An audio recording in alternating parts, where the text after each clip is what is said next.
Hello and welcome to Panic Station, the video log where I show you, the viewer, retro gaming, hunting, collecting, and repairing throughout my life and experiences. Today I'd like to just have a bit of a rant at you and get you kind of used to the idea of what things I do. I'm going to talk to you today about the retro scene in Sydney. Now, it's pretty, honestly, shit poor. So there's basically nothing except for maybe the EB Games Expo, which has one or two things in it at best. And big props to the Weird and Retro guys that put that together, and Oz Retro Gamer who help with everything in that. They're fantastic guys. Go check out their stuff. I'll put a link down the bottom. But apart from that, the rest of the year there's nothing. There's nothing going on in Sydney, and it drives me mad. I went out to some markets last weekend and I saw lots and lots of retro games. And you know what I came away with? I came away with a copy of Jurassic Park. Now, yes, that is really cool. And who doesn't love a good VHS every now and again? But it's still not enough. I saw a lot of stuff. I saw one guy who had probably about 6, 7 N64s, all varying colors, a Pokemon one, an orange one, a blue one, a purple one, fantastic stuff. And I walked in and I saw all these games laid out and I said, how much for Super Mario Land 2 on the Game Boy? Judging by his reaction to this is whereabouts I could gauge what everything else was going to be priced like. And he told me about $35. Now, I wanted to laugh at him straight away and tell him where to go, but I don't want to be a dick. I don't want to be that guy. He had his wife there, he had his kid there. Obviously, she's come to an ultimatum with him and said, no, you've got to get rid of everything. Because gaming is still looked upon as one of those things where it's not mainstream still. I mean, it is in the rest of the world, but here it really isn't. And it's kind of annoying because it's either, hey look, it's rare, you have to pay me $100 for this, or it's, oh what, old games, what are those? No, I chucked heaps of those out last year. And it's silly, it really is, but what can you do? But he wanted $35 for that, and I've just kind of gone, no, and my wife was there and she was just like, hey, what about this game? And I'm just like, judging by what he wants for that, probably not worth our time to even ask. But I did ask him, Donkey Kong Country on the Game Boy, how much for those? And he said $50 for the first one, or all of them, all three, for $100. And I just kind of went, no, I'm just going to leave that right where it is, and we're going to carry on. And, I mean, it's very poor. Lately, the prices on these things have just been going up and up and up. And it's quite frustrating, especially for me, which is why I end up walking away with Jurassic Park. This cost me $1. I picked up about 7, 8 VHS the other week for about 50 cents each, which, you know, is pretty good. That was from Salvos, but even Salvos is getting wise to, oh, it's retro, let's better charge. And you go there and it's like, oh, what's that? It's a PS2 game without a case. Oh, that's $15. No, Salvos, I'm not going to pay that. I'm not even going to pay you $5 for that. I remember going down those Salvos once and they had Ultima 7 in the box with the map, with all the expansions on floppy disk. I bought this, by the way. It was a great deal and it cost me $5. Brilliant, fantastic. That was probably about, 3-4 years ago now. You try and find something like that now, not going to happen. Recently got back from a trip from Japan. Now, great trip, fantastic, love Japan. Me and my wife are crazy about Japan. Even Japan is getting to this point. I was there a few years ago for our honeymoon, and I went all retro hunting, all over the place. Found all these nice little niche places, and I went there and I picked up a lot of good stuff really cheap. Picked up a Famicom, picked up the Famicom disc, a whole bunch of games for it. And it was great. This time I thought, yeah, you know, more luggage space, got a bit extra money because I'm not paying for a wedding. It'll be great, it'll be fantastic, we'll love it. Get there, everything's empty. Everything's gone. I'm thinking, what's going on? All the prices above eBay prices for what you would pay. They had Virtual Boys for like $500, which, I mean, is probably around the going rate in the box. But you can still find one on eBay for probably around $300 in the box with everything. I got mine for about $150. Doesn't come with the stand, didn't come with the box, came with the game, which I was happy with. I was like, Virtual Boy, I'll pay it, whatever. Which was great at the time. But now things are getting a lot more dark on the gaming front. To find any kind of game, even an import game, is getting more and more expensive if it's a copy that's really sought after. I mean, there were a few things that were better priced for about $500. There was a N64DD, and if you know what that is, you obviously know how hard that is to find. It wasn't just the DD unit, it was the DD unit and all the games. Every game released on the system for $500. Now, I wanted that, but it just wasn't in the budget. I had a set goal. I was only going to get this console, which I didn't even end up finding. I needed a new 3DO as my current 3DO is broken. So, yeah, quite frustrating because I went there having all these high expectations of the first time I went, and we get there and half the shelves are empty. Super Potato, a wasteland. There was seriously nothing. There was a few copies of things, but it was just $80, $90, $100 for games that you would expect to find for at least half, maybe even a quarter of that on eBay, which is frankly quite silly considering that they're a very niche market anyway. And although Japan does have a very high sort of hobby market where everyone has a thing and that thing gets devoted to by your life, which a lot of foreigners don't seem to understand with that. Even my current work, people look at me and go, "Oh, why do you collect retro things?" And I'm just like, it's my thing. It's what I do. I buy retro things, I fix retro things, I swap retro things, and it just makes me happy. And, you know, everyone has to have that thing that makes them happy. But, I mean, it's getting to a point now where people are going, "Oh, you know, that's a Nintendo. It's rare. It's $150 and it doesn't work." I'm not paying you $150 for a Nintendo that doesn't work. Alright, my friend gave me a Nintendo that he bought from cash converters. If you're not from Australia, some of these places may be a bit weird for you, but just play along with it, it'll be fine. And it's like a pawn shop. And he got it for $12. Now this was back probably 10 years ago, so early 2000s.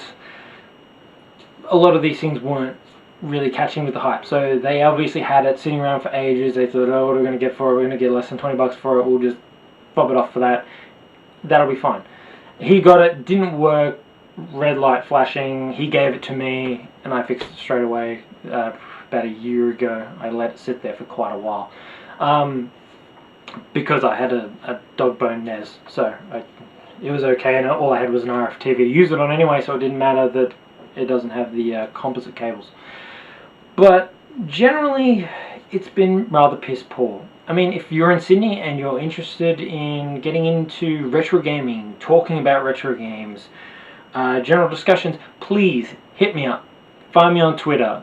Twitter has been a great outlet for me at the moment because there's such a strong retro community, and I found that there's a lot of stuff in America and the UK especially with micro computers, the Commodore 64, the Amigas, the Sinclairs, stuff like that. I only ever had a Commodore 64, so I'm only halfway in that camp. I've always been a console person, but it does, you know, it does get frustrating when there is nothing in your home city. There's nowhere you can go. There's like 2 clubs, like pubs, that have any kind of retro gaming aspects to them, and one of them's got like one thing there and the other one's basically centered around that, but still driving or taking the train for an hour and a half to the city. Not even like from, I'm out west, so it's not even like a massive way, but to get anywhere in Sydney takes forever. And it's just madness. I would have to drive an hour to get there, to spend maybe 2-3 hours with some people who think they're better than me because they went to university. That's another thing. That's a whole other kettle of fish. The whole society thing with, if you don't have friends that are in your class, then it gets messy. Anyway, the point is, retro gaming is meant to be about fun. It's meant to be about collecting. It's meant to be about history. I've had this discussion on Twitter with Ryan Mansfield, brilliant guy. Only ever spoken to him on Twitter, but I watch his YouTube. Please go and watch it. Ryan's Mansfield with a Z.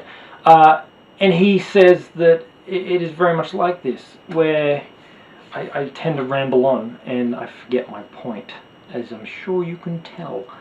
But yeah, we are historians.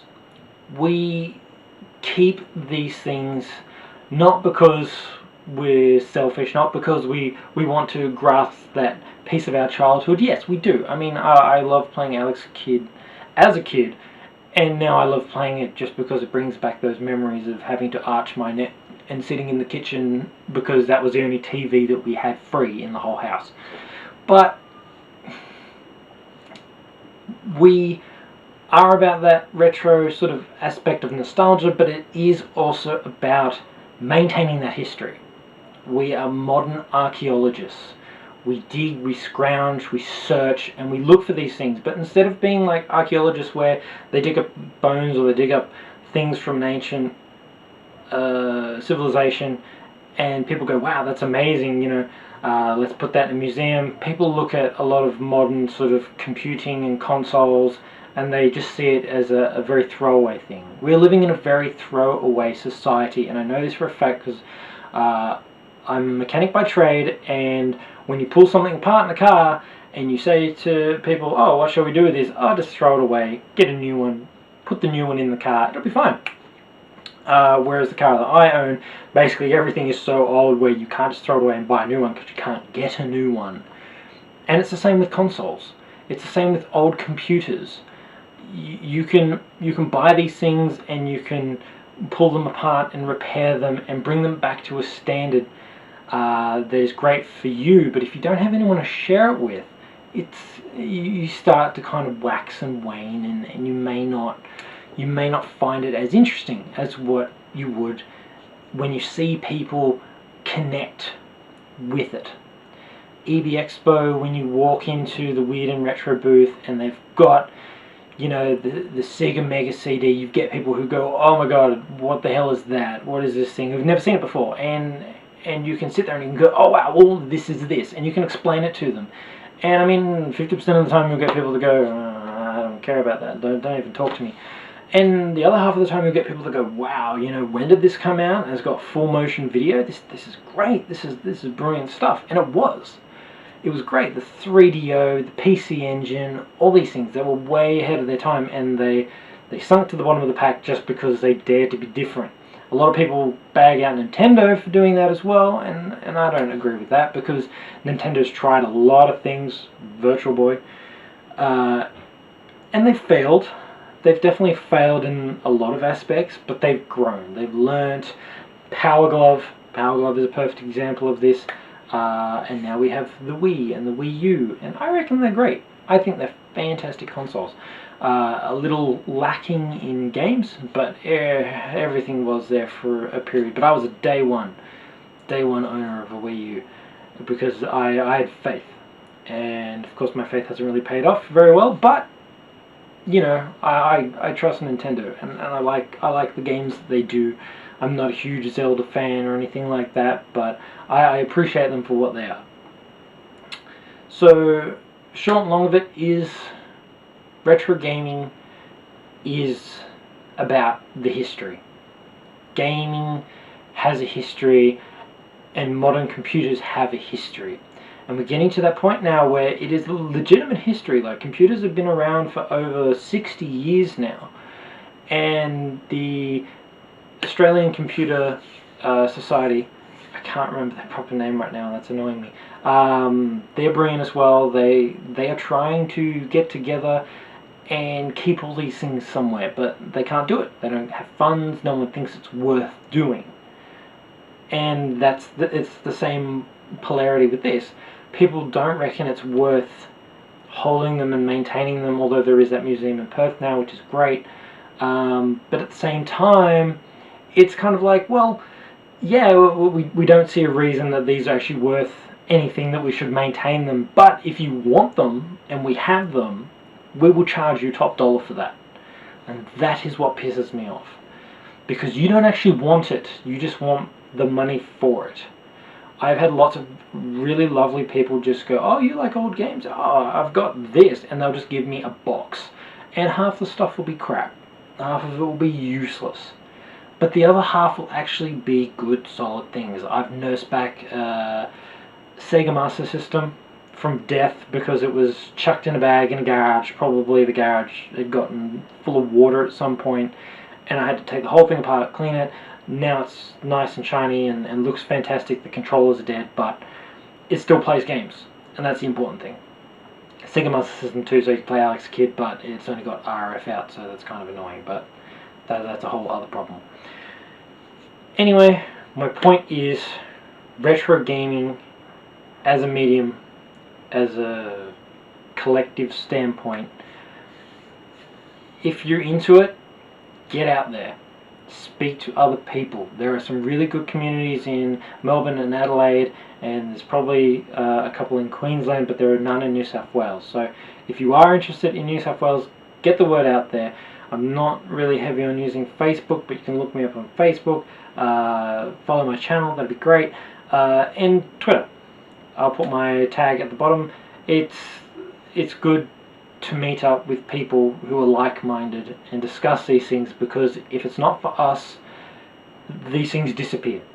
History is written by the victors. So let's beat this.